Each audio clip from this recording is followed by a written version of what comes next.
अगर आप बाइबल की सबसे पहली आयत को पढ़ें तो उसमें लिखा है कि आदि में परमेश्वर ने आकाश और पृथ्वी की सृष्टि की। हिंदी में इसे सही नहीं लिखा गया, पर अगर आप इंग्लिश की बाइबल को पढ़ें तो उसमें लिखा है in the beginning God created the heavens and the earth. इसमें हेवन शब्द को हेवंस लिखा गया है, यानी कि एक से ज़्यादा। टोटल 3 स्वर्ग हैं जिसके बारे में हम 2 कुरिन्थियाँ अध्याय 12 और उसकी 2 और 3 आयत में हम पढ़ते हैं, जिसमें पौलुस ने कहा, मैं मसीह में एक मनुष्य को जानता हूँ, 14 वर्ष हुए, परमेश्वर जानता है, ऐसा मनुष्य तीसरे स्वर्ग तक उठा लिया गया और ऐसी बातें सुनी जो कहने की नहीं और जिनका मुंह पर लाना मनुष्य को उचित नहीं। इस वचन में प्रेरित पौलुस बता रहा है कि वो एक मनुष्य को जानता था जो तीसरे स्वर्ग में उठा लिया गया था। पौलुस ने कहा कि वो नहीं जानता कि वो शरीर में था या सिर्फ उसकी आत्मा तीसरे स्वर्ग में थी।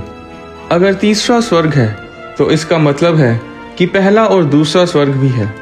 आप तीसरी गिनती तक 1 और 2 गिने बिना पहुंच नहीं सकते। उस तीसरे स्वर्ग में उस मनुष्य ने परमेश्वर को बोलते सुना। तीसरा स्वर्ग सबसे ऊंचा है जहां परमेश्वर रहता है, जहां पर परमेश्वर का सिंहासन है। पहला स्वर्ग वो है जो हमें दिखाई देता है, चांद, तारे, सूरज। अब पहले और तीसरे स्वर्ग के बीच में दूसरा स्वर्ग है। भविष्यवक्ता डैनियल की पुस्तक साबित करती है कि धरती और तीसरे स्वर्ग के बीच एक स्वर्ग है जो शैतान के दूतों से भरा है। डैनियल की पुस्तक में जब स्वर्गदूत ने डैनियल को दर्शन दिया तो उसमें हम पढ़ते हैं कि डैनियल 21 दिन तक उपवास रखकर प्रार्थना करता रहा और 21 दिनों के बाद उसके सामने एक स्वर्गदूत आ खड़ा हुआ।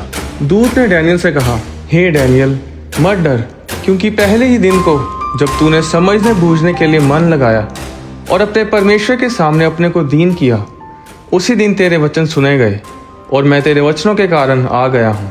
फारस के राज्य का प्रधान 21 दिन तक मेरा सामना किए रहा, परंतु मिकाइल जो मुख्य प्रधानों में से है वह मेरी सहायता के लिए आया। स्वर्गदूत ने डैनियल को बताया कि जिस दिन उसने प्रार्थना करनी शुरू की थी उसी दिन वो दूत उसकी प्रार्थना का उत्तर लेकर स्वर्ग से निकल पड़ा था, पर रास्ते में शैतान के दूतों ने उसे रोके रखा और फिर मिकाइल स्वर्गदूत ने आकर उस दूत की सहायता की।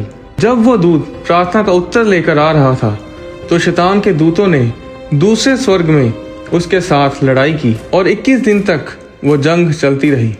और दूत ने डैनियल से फिर कहा कि अब मैं फारस के प्रधान से लड़ने को लौटूंगा और जब मैं निकलूंगा तब यूनान का प्रधान आएगा।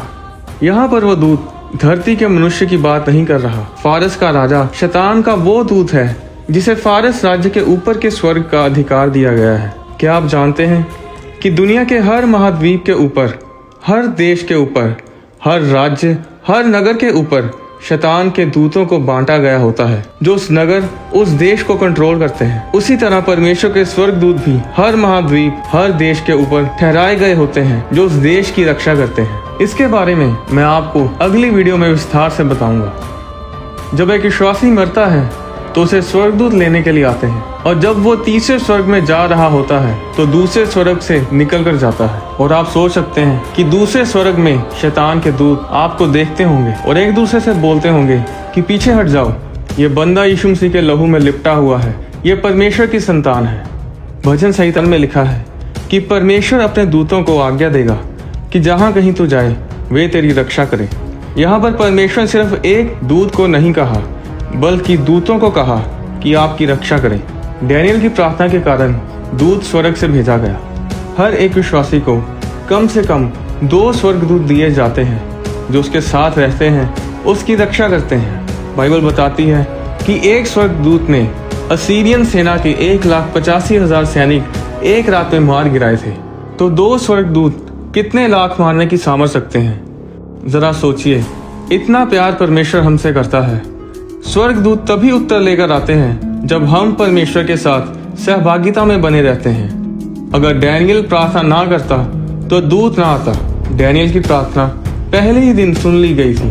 परमेश्वर आपकी प्रार्थना को उसी समय सुनता है। बाइबल में लिखा है कि जिसने कान को बनाया क्या वो खुद सुन नहीं सकता? आपकी फास्टिंग, आपकी प्रार्थना स्वर्ग में हलचल मचाती है। जब आप प्रार्थना करने बैठते हैं दूत तैयार हो जाते हैं आपके उत्तर को लेकर आने के लिए।